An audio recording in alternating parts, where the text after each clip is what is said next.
A'udzubillahi minasyaitonirrajim. Bismillahirrahmanirrahim. Assalamualaikum warahmatullahi wabarakatuh.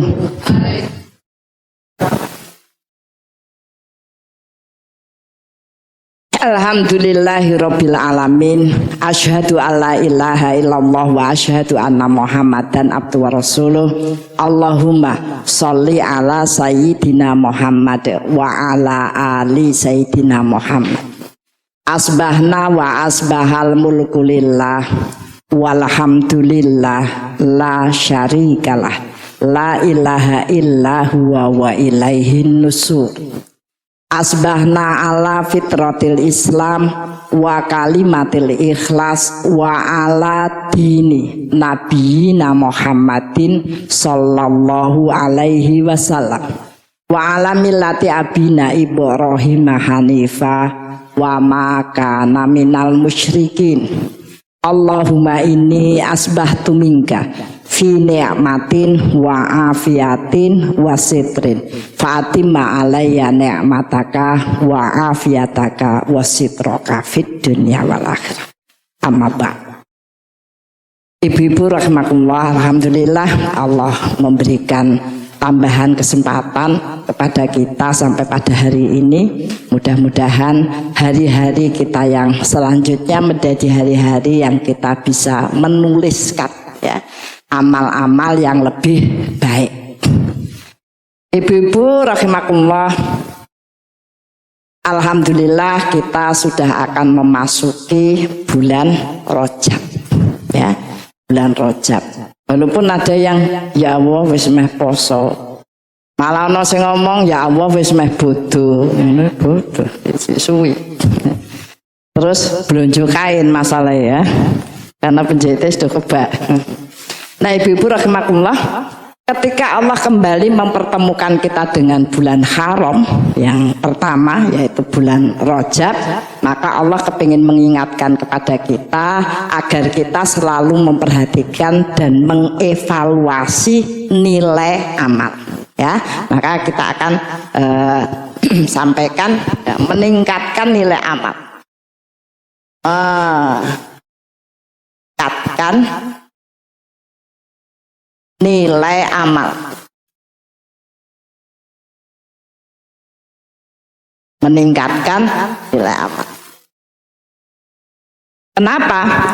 Karena memang nilai amal itulah yang kemudian akan memberikan pengaruh pada kehidupan kita yang akan datang. Ataukah itu kemudian dimudahkan, dilapangkan, diberkahkan ya, itu sangat tergantung pada nilai amal kita. Kenapa kemudian diingatkan? Banyak yang Allah sampaikan pada kita, disampaikan kembali Rasul bahwa banyak sekali orang itu yang sholat hanya dapat capek, puasa hanya dapat lapar dan dahaga. Bahkan di surat Al-Anfal itu dikatakan mereka itu orang Islam, mereka haji, mereka umroh gitu ya, tetapi apa-apa yang mereka wiridkan itu ternyata orang-orang kafir itu mereka mengeluarkan infaknya gitu ya untuk menghalang-halangi orang Islam. Maka Allah ingatkan bahwa apa-apa yang mereka lakukan itu, sholatnya, umrohnya ya, mereka wirid di sekeliling Ka'bah itu seperti siulan, tidak punya pengaruh dalam proses kehidupan yang akan datang. Nah ibu-ibu rahimakumullah, ketika kita akan memasuki bulan Rajab itu memang tandanya kita memang harus mengevaluasi kembali ya, memasuki bulan Rajab. Nah ini dibahas karena dia bulan haram.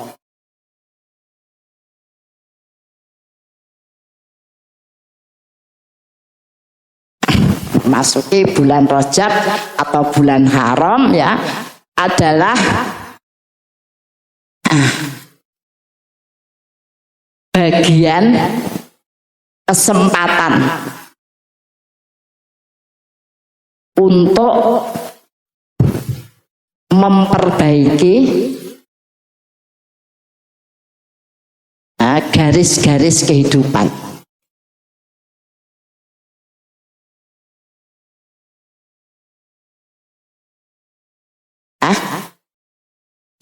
Jadi selalu saya sampaikan, orang hidup itu bukan bicara bagaimana dia terlahir cantik, cakep, pinter, punya fasilitas yang banyak, bukan. Tetapi keadilan Allah itu diberikan kepada orang yang berupaya selalu memperbaiki garis-garis kehidupan, ya, yang Allah berikan, ya. Maka kemarin memperbaiki garis kehidupan itu, ya, misalnya ya, kenapa kita itu tidak bisa menjadi mudah ketika berbuat baik. Ya contohnya mau Quran, oh no we, meh buka ngantuk tutup melek, ya. Lagi buka ono telepon rak sido, ane buka meneh ono tamu segala macam sampai ora sido. Ya. Padahal ada orang yang biasa saja, ya, misalnya habis sholat maghrib, ya, kemudian bisa baca 1 juz, ya, kemudian wirid, sholat isya, kemudian apalagi kok iso ngono to, biasa to, biasa. Ya. Kenapa? Karena itu bagian yang memang mereka selalu membangun kebiasaan, ya, membangun kebiasaan. Nah, tulis ini, dengan membangun kebiasaan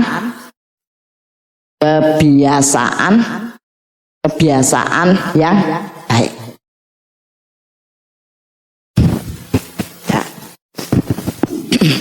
Sudah sering saya sampaikan, yang disebut kebiasaan adalah amal yang dilakukan dengan mudah, cepat, dan menyenangkan. Nah, tidak ada unsur itu berarti memang belum kebiasaan, ya. Meh wirid aja masih mikir, wirid lah ya. Apa langsung donga ya? Apa sesuk wae rasane kok awakku kesel kabeh boyoke lara gitu, ya. Itu aktivitas yang memang urutannya begitu, itu aja yang masih begitu, itu namanya belum kebiasaan. Ada orang masuk rumah, gitu, dari pengajian masuk rumah, ya Allah, bocah-bocah gitu, malah wis reget kabeh, dia ke belakang ambil sapu, ya, itu namanya mudah, ambil sapu kemudian disapu, ya, dengan senang mesti ditambahi rezeki, misalnya begitu, ya. Kan banyak kasus, misalnya anak-anak yang disuruh, ya, depan disapu, teras atau dalamnya, kamar dibersihkan, kamar yang mana, kamar yo kabeh, ya kan, itu namanya belum sampai pada kebiasaan, ya, sehingga memang peluang untuk istiqomah itu sangat rendah, ya. Padahal seperti kita ketahui bahwa ketika amal-amal itu tidak sampai pada kebiasaan tadi, akan menjadikan orang itu sulit untuk mensuasanakan amal dengan gembira, ya, sulit. Kalau sudah biasa itu biasa aja, ya.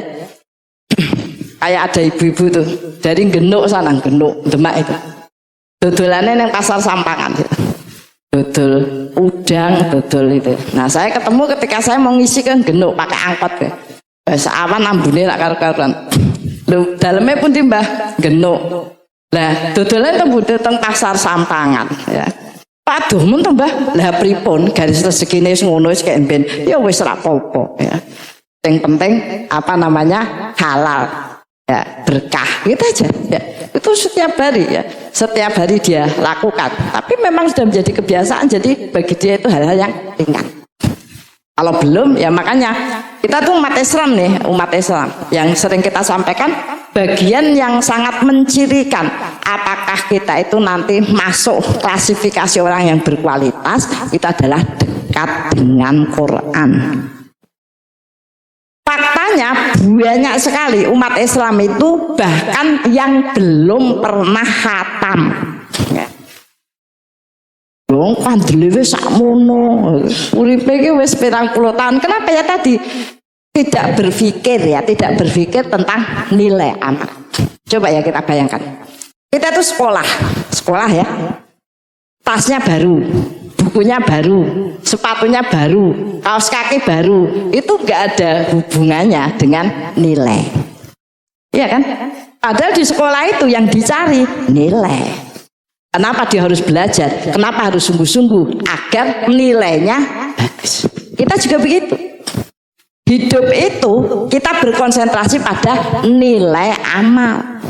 Tidak sekedar bagaimana kita bisa menikmati hidup, bagaimana kita itu bisa kreatif, bagaimana kita bisa jalan kemana-mana, itu nggak masuk, tidak masuk penilaian. Yang dinilai apakah dengan ujian-ujian yang datang, seluruh peristiwa yang dihadapan pada kita itu, nilai amal kita tetap baik, iya kan?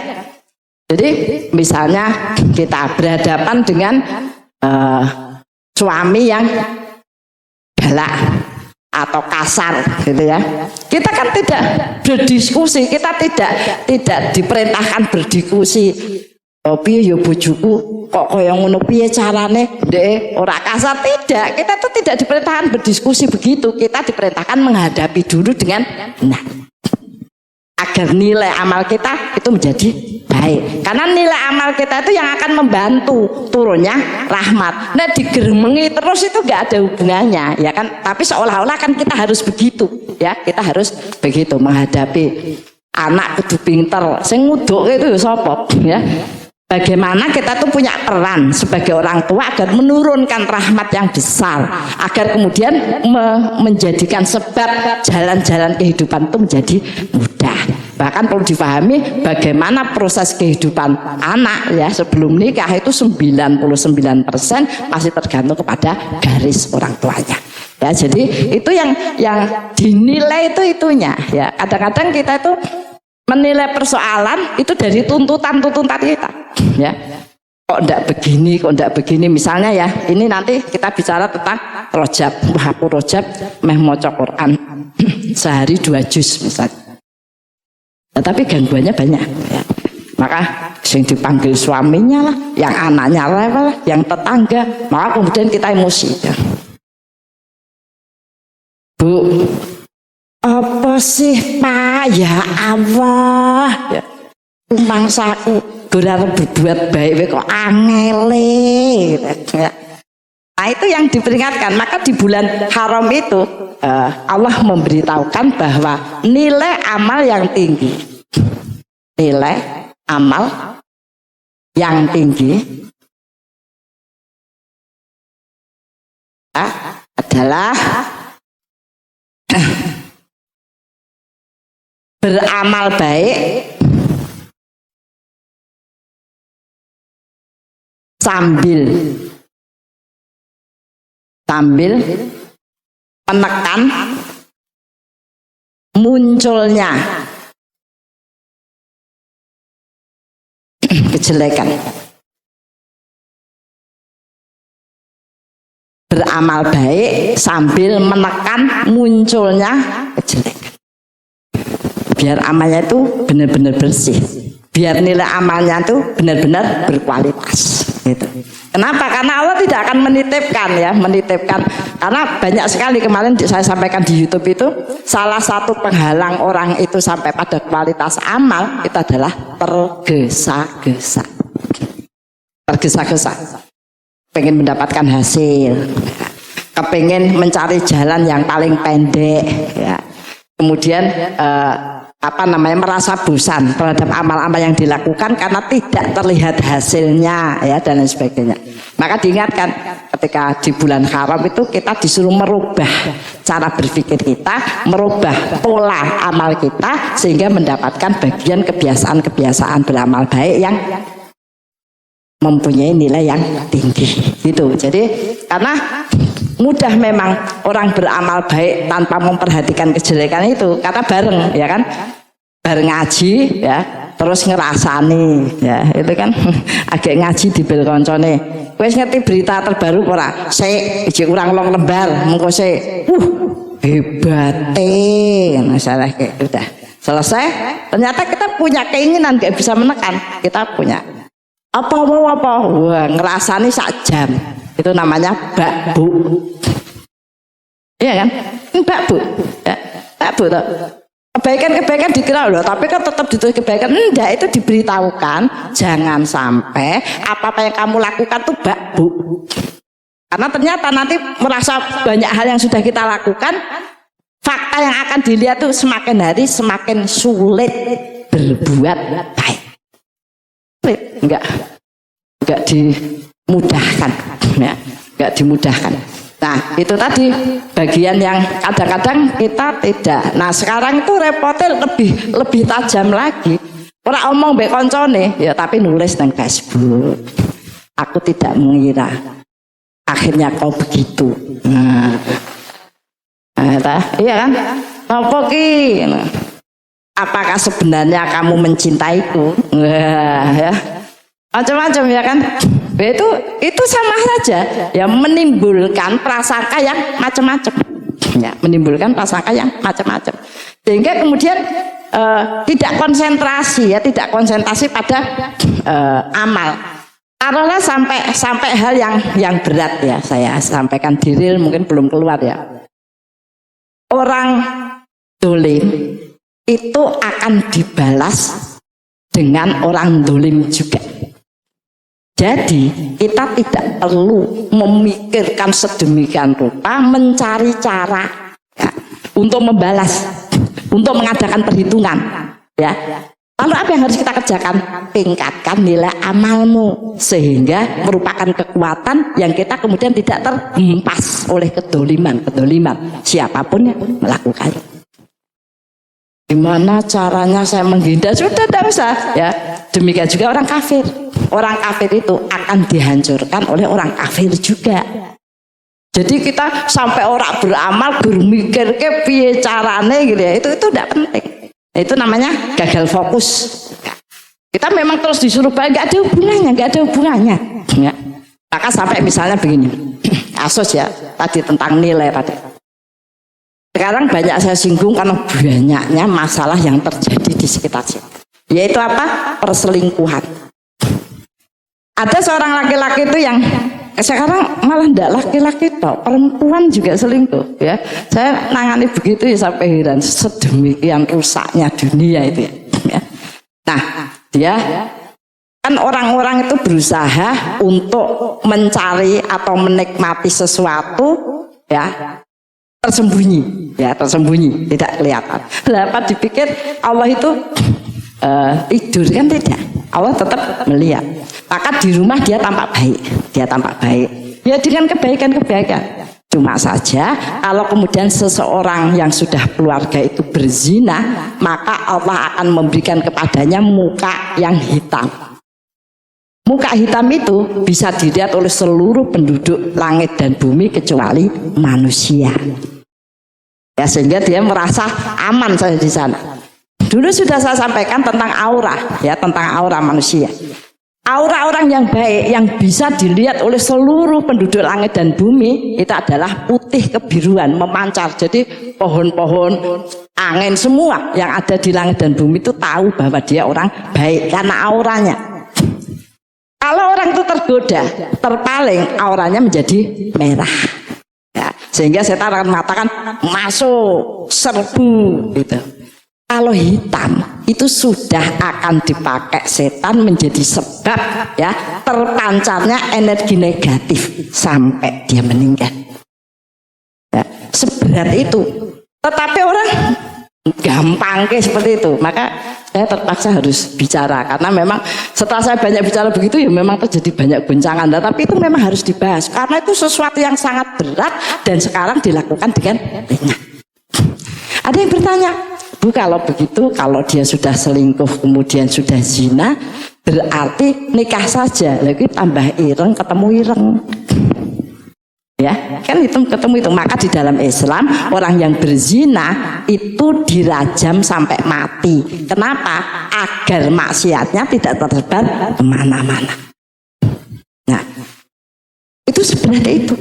Lalu apa yang harus dilakukan? Maka biasanya kalau kasusnya itu sampai zina, tapi harus ada bukti loh ya, harus ada bukti. Ada ibu itu yang datang kayaknya dia itu berzina. Dari mana tahu berzina? Kan perasaan istri itu selalu tepat, atau sudah benar gitu ya.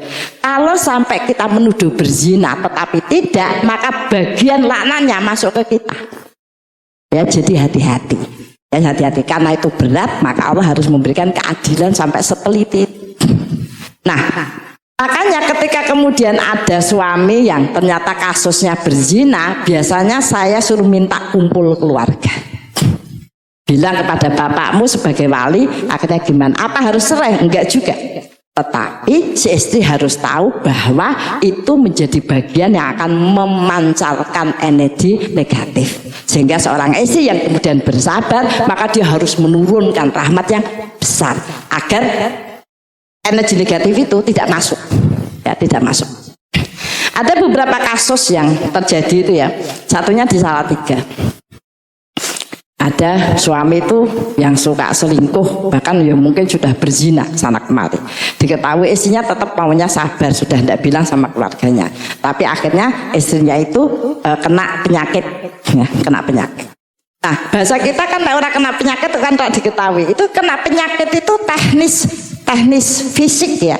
Tetapi energi negatifnya kan sudah transfernya otomatis ya. Nah, ketika keluarganya dikasih tahu, sama keluarganya diambil. Itu diceraikan, kemudian dibawa ke kampung Quran. Kampung itu tidak ada televisi, tidak ada apa-apa. Semua yang ada di situ adalah kalimat ayat-ayat Quran. Ya koyok kampung bahasa Inggris gitu ya. Nah itu 2 tahun kemudian istrinya itu sembuh. Kenapa? Karena rahmat yang diserap lebih banyak daripada energi negatifnya. Nah gitu.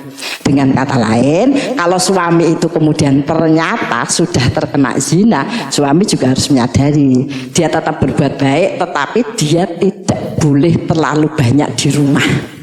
Kenapa? Energi negatifnya itu berbahaya untuk keluarga. Jadi dia tetap ke rumah, tapi dia harus mengupayakan dirinya berada pada suasana yang rahmatnya sangat besar, yaitu di masjid atau kemudian di pesantren untuk mendengarkan bacaan Al-Quran yang banyak. Agar apa? Rahmat itu membantu menjadikan dia tidak menjadi sebab tersebarnya energi negatif. Itu ya, ya. Itu kalau dalam keadaan sabar. Makanya sekarang itu sedemikian rupa. Ada seorang istri itu konsultasi sama saya. Dia seorang istri yang proses cerai tapi belum cerai, yang satunya juga begitu. Nah, ini suami istri yang semua proses cerai itu selingkuh, ya, zina. Kemudian dia tanya, Bu Dia, bagaimana cara menghentikan dosanya agar saya melaksanakan sesuatu tuh, maksudnya ketika bareng dan sebagainya tidak berdosa. Saya bilang, jadi maksudnya pertanyaannya apa? Saya bilang gitu. Kalau mau tidak dosa lebih banyak ya berhenti. Tapi maksud dia itu dia lanjutkan akhirnya tobatnya itu kemudian nikah. Tadi tidak diketahui bahwa itu sudah diberikan cap hitam, ya gitu.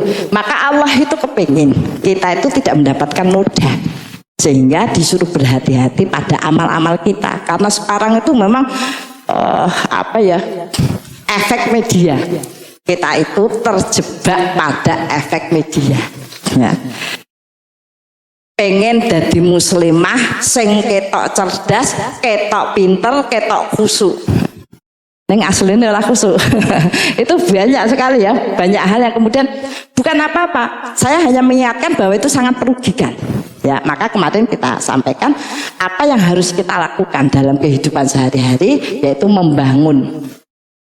Ya, membangun, namanya membangun itu siji-siji ya Bu, membangun kebiasaan, membangun kembali kebiasaan,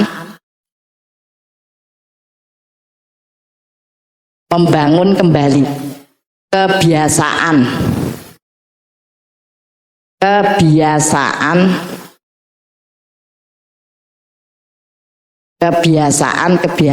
yang baik, kokoh. Membangun kembali kebiasaan yang baik dan kokoh, ya. Nah, kemarin kita sampaikan kebiasaan itu satu nyangkut ibadah, zikir, karena ini adalah pondasi. Ya, pondasi karakter. Ya, pondasi karakter. Pondasi karakter keimanan.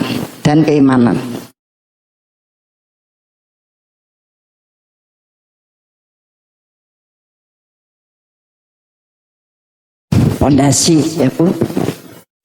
Maka kemarin saya sampaikan kalau pondasinya itu ternyata tidak kuat, ya, salah satu cirinya ya dia akan bereaksi ya ketika ditambah tugas, ditambah masalah, ditambah kebaikan yang harus dilakukan, itu rasanya opo-opo aku gitu ya.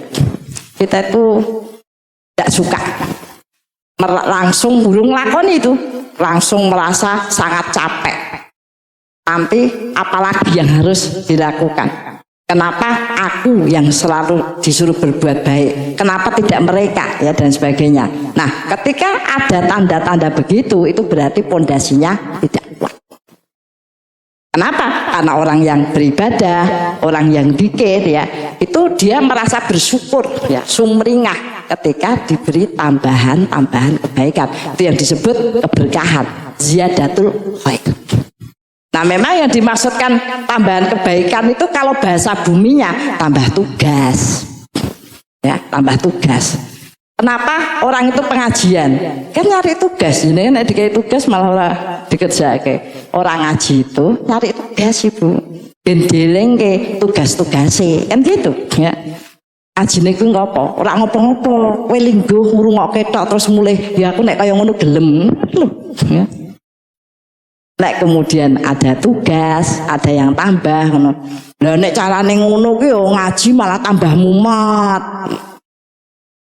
Iya, padahal ketika aku ki seneng bareng ngaji neng kafe.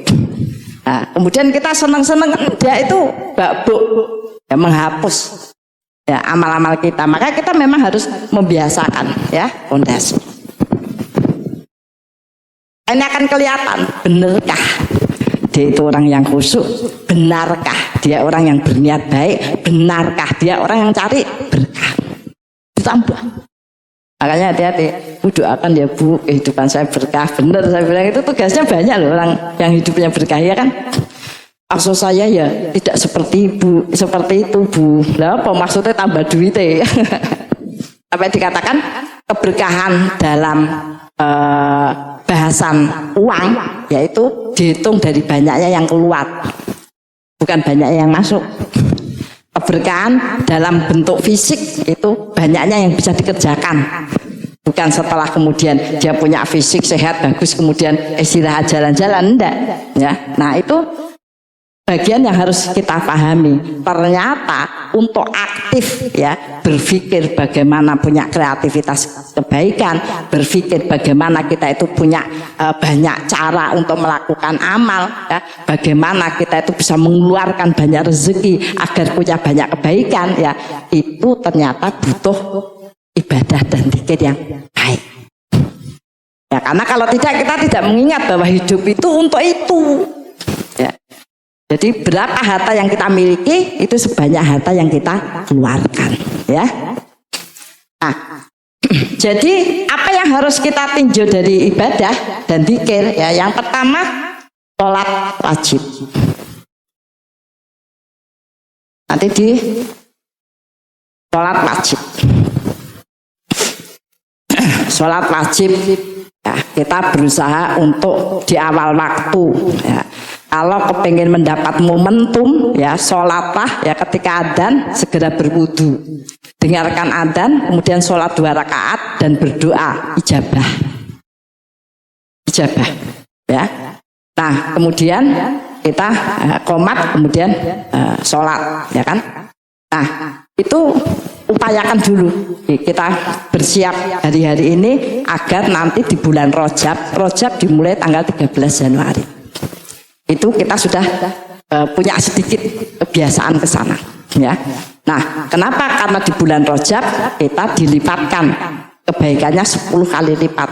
Tetapi tadi agar tidak kita bisa menahan kejelekan juga dilipatkan 10 kali lipat.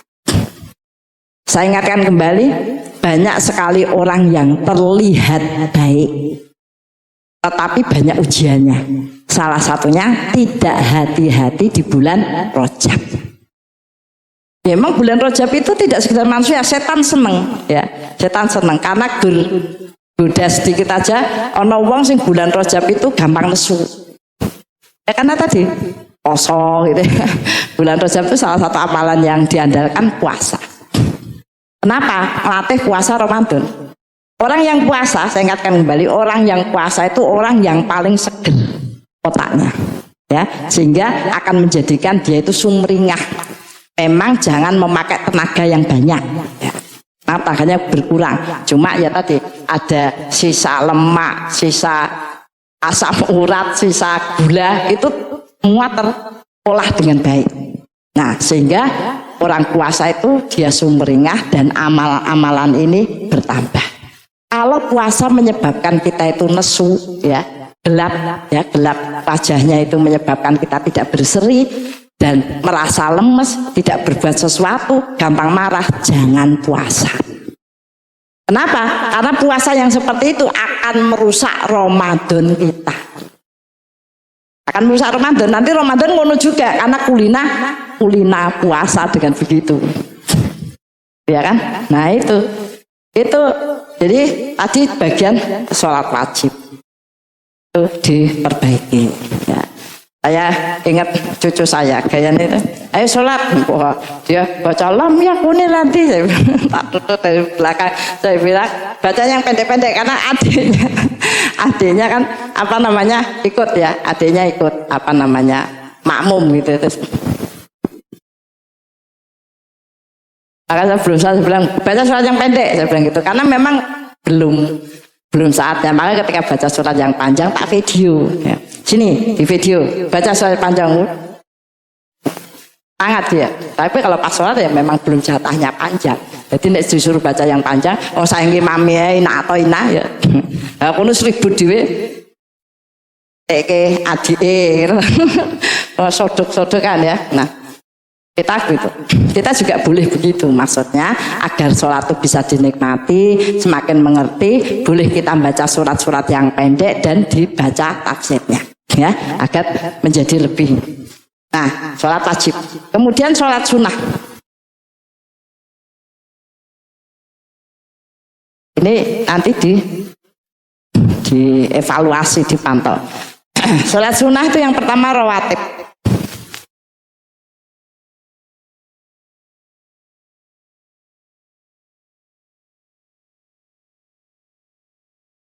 Rawatib yang dilaksanakan Rasul dan tidak pernah putus itu sebelum subuh. Ini ditegakkan dulu. Setelah itu sesudah maghrib. Biasanya kalau ini sudah teratur, Allah akan membuka kemudahan yang lain, yaitu 4 rakaat sebelum zuhur.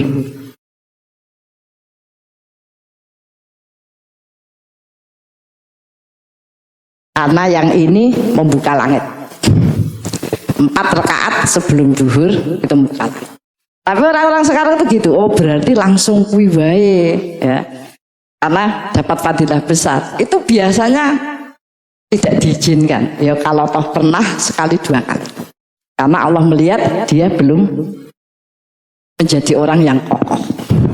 Perlu saya ingatkan, kita itu mencintai Allah.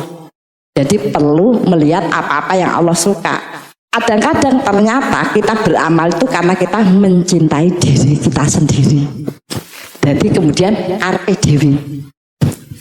Ada ibu-ibu dulu tak nulis evaluasi.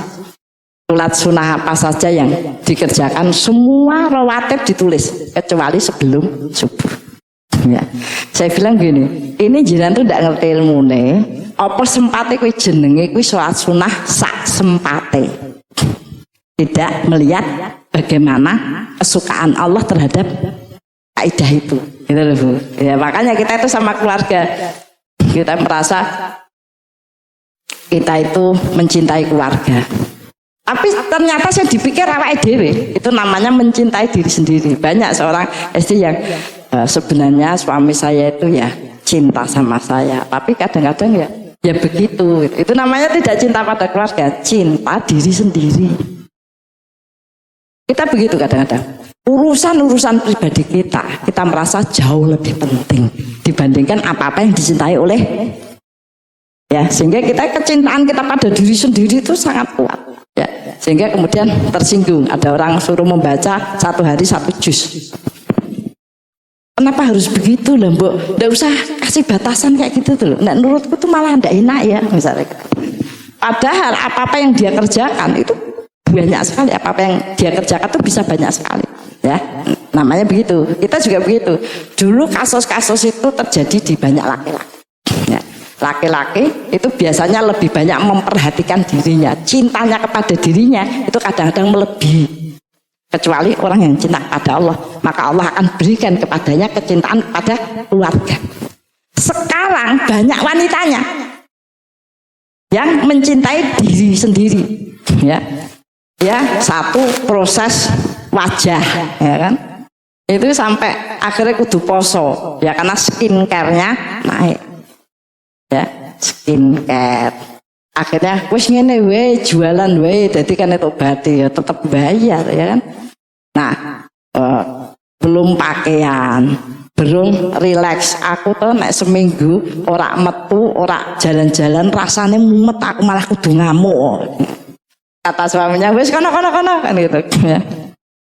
Mencintai dirinya itu sekarang lebih besar. Kenapa? Karena dunia membuat seluruh peralatan wanita itu sedemikian rupa. Bros itu aja ya, wah, bentuknya sak. Oh, sini bros kabel, kamu mumet ya. Kalau bahasa nafsu itu anak-anak cucu. Ya aku pengen semua. Enggak kecublis sendiri ya. Apa saja kan aku pengen semua, itu bahasa nafsu. Bahasa nafsu. Maka tadi itu bagian yang kemudian kita memahami itu bersamaan dengan kita mengatur kebiasaan ibadah yang baik, maka bersamaan itu juga Allah menjadikan kita memudahkan untuk melepaskan. Ya. Saya sering ditanya, Budia, kenapa Budia itu punya keberanian yang besar untuk melepaskan ya, harta yang besar? Ya karena saya sudah tidak begitu, saya sudah tidak tidak memburu dunia gitu, harus begini kan tidak. Sehingga memang ternyata sisa uangnya ya banyak, ya kan. Kalau contoh kecil di bapak-bapak itu ngerokok misalnya, setelah dilumpuk ya ternyata oke juga sebulan itu berapa juta gitu ya. Nah gitu. Nah itu bagian, sehingga ketika Allah melihat, oh ini sudah memahami bahwa dunia itu tidak harus diikuti, maka oleh Allah diberikan rezeki yang kemudian mem-pick up kebaikan-kebaikan itu. Nanti nih belum begitu dikasih rezeki ya, kemudian tuku apa ya itu mulai urek namanya gitu, salah mulai urek. Saya sering, maka anak-anak itu heran. Umi itu tidak kerja, tidak ini, tapi semua hal bisa dipenuhi karena hidupnya ngalit, ya hidupnya ngalit. Contoh misalnya begini, dulu kalau mau korban tuh ya, saya bilang sama Pak Jubil sama anak-anak, tanggal 1, ayo semua niat potong kuku, saya bilang gitu. Nah, emang Umi punya duit? Enggak, saya bilang gitu. Ya, yang penting itu niat sih. Nah kedua memang harus mengeluarkan, ya. Maka saya punya uang 1 juta, cuman itu uang rumah. Tak keluarkan ya, saya belikan kambing, DP kambing ya ke Pak Agus Wedus ya. Tak kasih DP 1 juta atas nama Pak Jubir. 2 hari kemudian kedatangan tamu ngasih uang 20 juta ya. Terus saya bilang lagi ganti sapi, saya bilang gitu, orang apa siji wae ya. Kan batinnya banyak, tapi enggak, saya takut takut masa berdoanya itu bisa korban, ya, memberikan ke anak-anak itu tambahan kebaikan. Jadi misalnya begitu. Nah itu akan diatur sendiri oleh Allah, asal kita punya konsentrasi pada kebaikan yang besar. Ya. Tapi tadi tidak tergesa-gesa, konsentrasinya bukan hasil, tapi proses. Ya sekali lagi. Bagaimana kemudian kita sholat sunnah, kemudian duha. Ibu-ibu senangnya duha. Duha itu memang yang menjadi penting dan harus dibiasakan itu pembuka. Karena ya namanya sudah membuka itu, maka dia akan menyempurnakan. Duha itu dibagi 3 ya, 1 pembuka.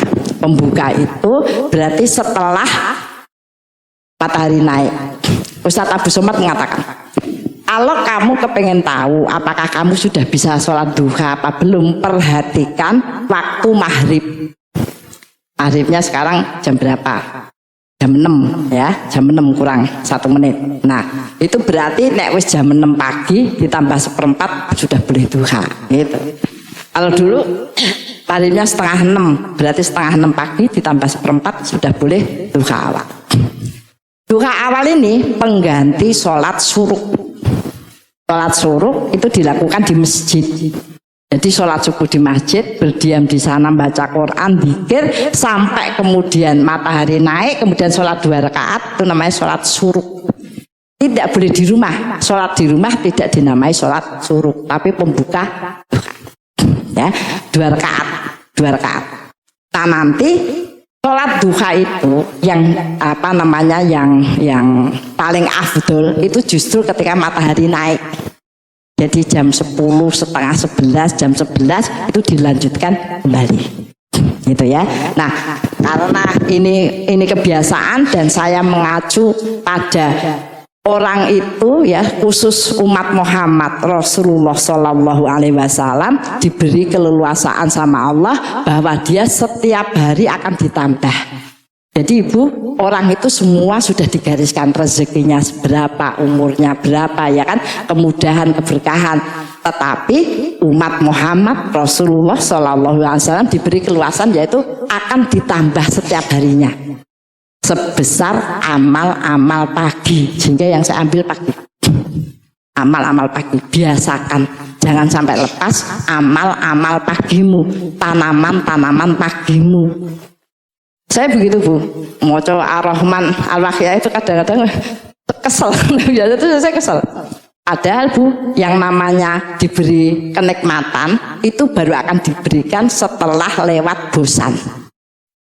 Nah jenengan lagi pertama seneng-senengnya itu belum seneng. Lewat bosan, rasanya wegah ya Allah, nabung, wis diwaca gitu ya, terus sampai Allah memberikan kenikmatan.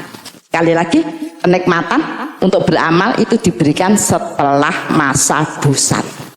Masa bosan tetap bertahannya wis ora usah mikir, terus pokoknya kudu dilakukan sampai kemudian Allah memberikan kenikmatan atas amal. Gitu ya. Jadi itu yang harus kita ini kan. Kemudian dikit. Nah, ini jenengan pilih dikir yang wajib sebagai ukuran apakah kita mampu untuk menambah dikir-dikir yang lain adalah dikir sesudah sholat wajib. Dikir sesudah sholat wajib.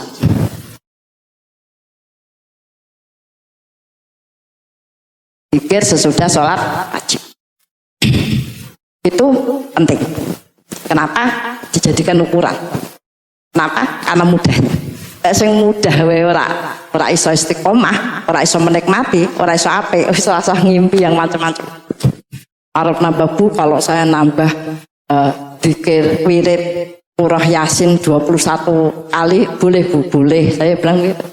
Tapi jenengan itu kalau mau lihat kekuatan kita dekat dengan Allah, lihatlah dikirmu setelah sholat wajib. Kalau itu bagus, Allah akan percaya pada kita. Kemudian akan diberikan waktu-waktu ya, yang untuk bisa menambahnya. Jadi jangan ada yang WA saya begini, Bu Dia, saya minta bacaan zikir yang agak keren. Agak keren maksudnya ya, karpe bersubhanallah walhamdulillah aku wis biasa, itu mesti biasa, itu mesti tidak menjadi kualitas, karena itu paling penting sampai Allah menjadikan sunnah muakkadah harus dibaca. Ya, subhanallah, ya, tasbih, tahmid, takbir, tahlil. Ya. Karena itu menjadi bagian yang sangat penting. Ya, nah kemudian zikir yang lain, jangan milih untuk apa? Mendawamkan terus menerus. Ya, ada satu lagi, ya, istighfar.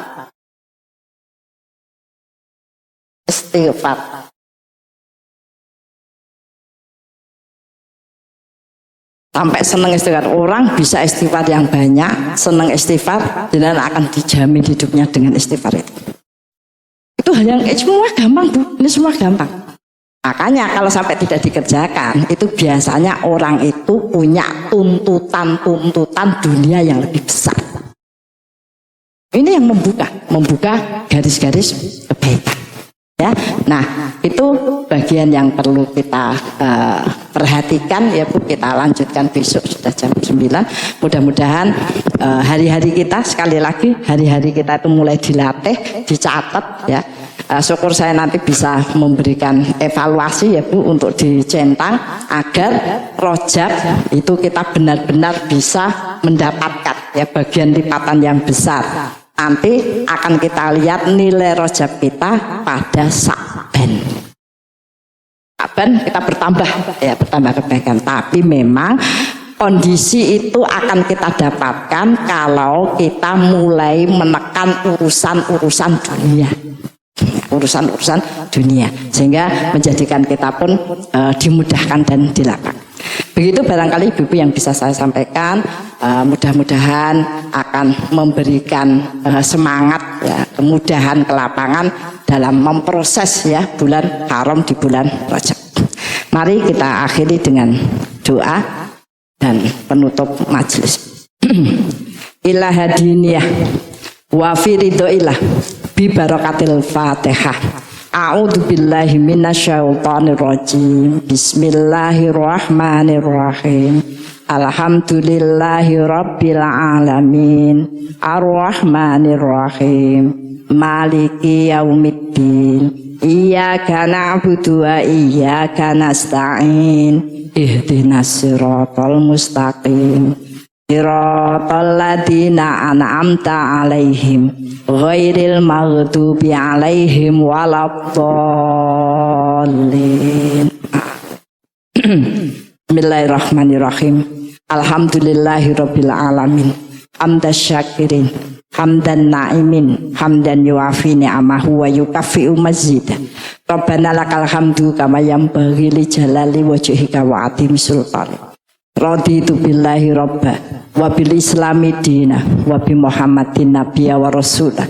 Rabbana dolamna anfusana wa ilam taghfir lana wa tarhamna lanakunanna minal khasirin. Rabbana ighfir lana wa li ikhwanina alladziina sabaquna bil iman wa la taj'al fi qulubina ghillan lil ladziina amanu rabbana innaka ra'ufur rahim. Rabbana la tuzigh qulubana ba'da idh hadaitana wa hab lana min ladunka rahmah innaka antal wahhab. Rabbana hab lana min azwajina wa dzurriyyatina qurrata a'yun waj'alna lil muttaqina imama. Rabbi firli wali walidayya warhamhuma kama rabbayani shaghira. Allahumma inna nas'alukal huda wa tuqa wal afafa wal ghina. Allahumma inna nas'aluka salamatan fid din wa afiatan fi jasad wa ziyadatan fil ilmi wa barakatan fi rizqi wa taubatan qoblal maut wa rahmatan indal maut wa maghfiratan ba'dal maut. Allahumma hawin alaina fi sakaratil maut wa najata minan nar wa afaindal hisab. Allahumma inna nas'aluka ilman nafi'an wa rizqan thayyiban wa amalan mutaqabbalan. Allahumma inna nas'aluka tabata fil amrina wa nas'aluka azimata rusdi wa nas'aluka syukra ni'mataka wa husna ibadatika wa nas'aluka lisanan shadiqan wa qalban salima wa khuluqan mustaqima wa na'udzubika min syarri ma ta'lam wa nas'aluka min khairi ma ta'lam wa nastaghfiruka mimma ta'lam innaka antal alamul ghuyub. Allahumma ja'alna muqimas shalah wa min dzurriyyatina. Allahumma ja'alna mafatihal khair wa maghliqa syarri fi kulli zaman wa makan wa ma'aqli insan. Allahumma ja'alna minal ladina idza ahsanu istabshiru wa idza sa'u istaghfaru. Allahumma ja'alna fi musibatina ajran katsira wa sabran wa rahmah wa hikmah wa barakah. Rabbana atina min ladunka rahmah wa hayyi lana min amrina rasyada. Rabbana atina fid dunya hasanah wa fil akhirati hasanah wa qina adzabannar. Subhana rabbika rabbil izzati amma yasifun wa salamun alal mursalin walhamdulillahi rabbil alamin. Kita tutup dengan kafaratul majelis. Subhanakallahumma wa bihamdika asyhadu an la ilaha illa anta astaghfiruka wa atubu ilaik. Assalamualaikum warahmatullahi wabarakatuh.